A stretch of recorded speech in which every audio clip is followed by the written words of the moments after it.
In the Book of Esther, chapter 1, the story begins in the vast kingdom of Persia under King Ahasuerus, also called Xerxes. During a great banquet, the king commands Queen Vashti to appear before his guests, but she refuses.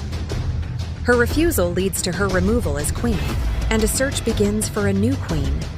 In Esther 2, a young Jewish woman named Hadassah, also called Esther, is introduced.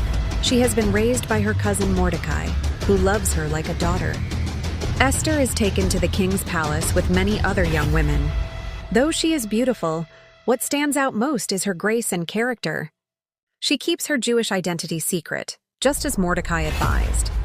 When King Ahasuerus meets Esther, he is so pleased with her that he places the royal crown on her head and makes her queen.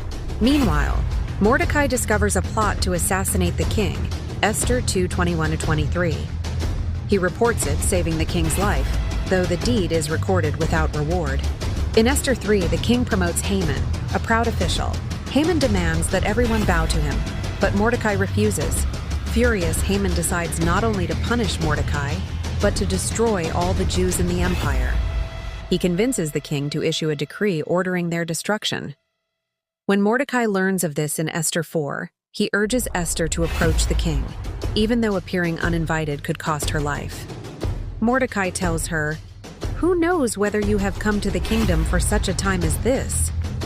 In Esther 5:7, Esther bravely goes to the king, who welcomes her.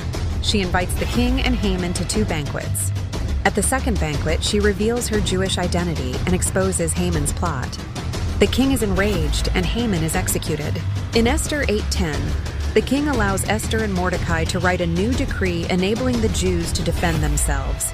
They are victorious, and the Feast of Purim is established to remember how God delivered his people.